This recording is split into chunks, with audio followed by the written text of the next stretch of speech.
அப்புறம் மாப்பிள்ள 4 நாள் லீவ் இருந்துச்சு, என்ன பண்ண?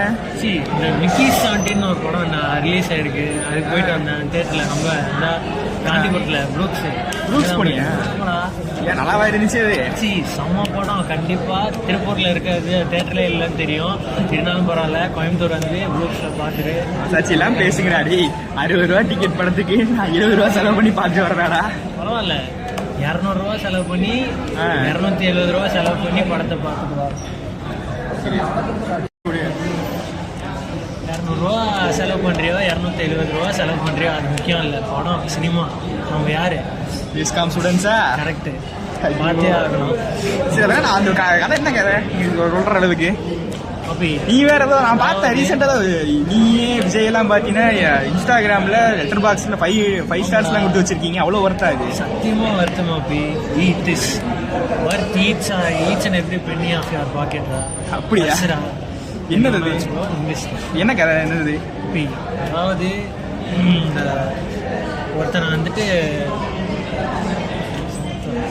ஒரு மிஷினுக்கு ஸ்பேஸில் இன்னொரு பிளானட்டை கண்டுபிடிக்கிற இது மாதிரி ஒரு மிஷினில் அனுப்புகிறாங்கடா.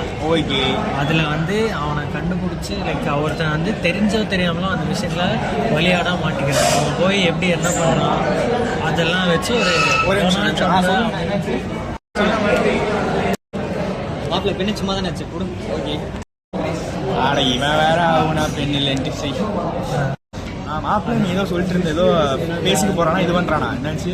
இந்த மாதிரி கடன் தொல்லையை தாங்க முடியாம ஒருத்தன் வந்து அந்த வேலைக்கு ஜாயின் பண்ணுறான். அங்க அந்த ஒருத்தன் இந்த இவன் ஹல்க் இருக்காருல்ல, அவெஞ்சர்ஸ் ஹல்க். ஆமா, சொல்லு சார் வேற ஆனா தம்பி அதான்டா. சரி, அந்த ஹல்க் என்ன பண்ணாப்புல அங்கே வந்து மடி ஸ்மாஷ் படிச்சாரா? ஸ்மாஷ்லாம் இருக்குல்ல, அவர் அந்த மாதிரி பேசி படம் வந்து அவர் தான் வில்லனு. சரியா? அவர் தான் ஃபுல்லாக அந்த ஒரு மிஷினை கண்டக்ட் பண்ணுற அந்த மிஷின் அந்த கம்பெனியோட ஒரு சீஃப்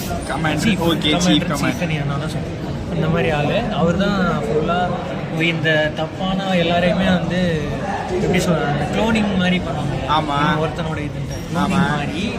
இவன் இந்த மிக்கி 17 பேரே எதுக்கு வச்சுன்னு பார்த்தீங்கன்னா, மிக்கின் அந்த கேரக்டர் ராபர்ட் பேட்டின்சன் பேட்மேனாக நடிச்சிருக்காரு. ராபர்ட் பேட்டின்சன் வந்து அவனோட 17 காப்பி வரும். இதில் 17வது காப்பி தான் ஒரிஜினல் ராபர்ட் அதாவது மிக்கி, ரியல் மிக்கி. ஓகே. அதுக்காக அவனை வந்து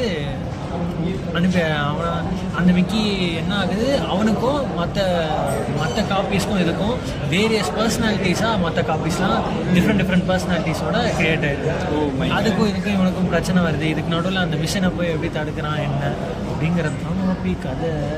இந்த கதைக்கு 5 ஸ்டார் ஒர்த்துங்கிறிய. ஏகப்பட்ட கதை வந்து ஸ்டார் மட்டும்தான் கொடுத்துருக்கேன்.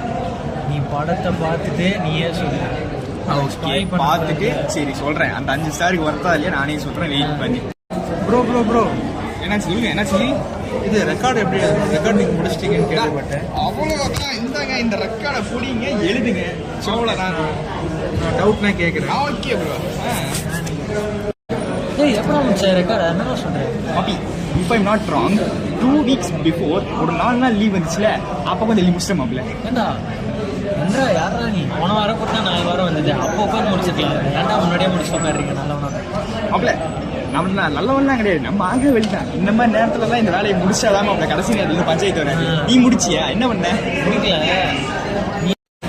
நோட்டு முடிச்சிட்ட, அசைன்மெண்ட் ஒர்க்கு அதையும் முடிப்போம், கொஞ்சம் கொஞ்சமா முடிச்சிருவோம். நம்ம முடிக்கிற மாட்டோமா? எப்பவுமே இப்படித்தான், எல்லாத்தையும் முடிச்சுட்டே வருவோம். ஆமா, நீ எவ்வளவு வந்திருக்க? நீ எவ்வளவு முடிச்சிட்டியா?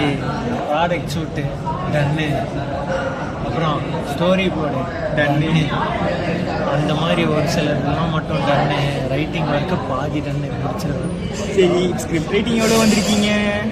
ரைட்டிங் ஏன்டா கேட்குறேன்? என்னடா அப்ப அதை உட்காந்து பாருங்க. அதை விட்டு மிக்கி 17 அது இதுன்னு பேசிக்கிட்டே இருக்கேன். என்ன உருப்பிடுவியாடா? போடா போய் வேலையை பாருங்க. என்னடா போடுறேன்? நான் நெசத்தை சொல்றேன்டா.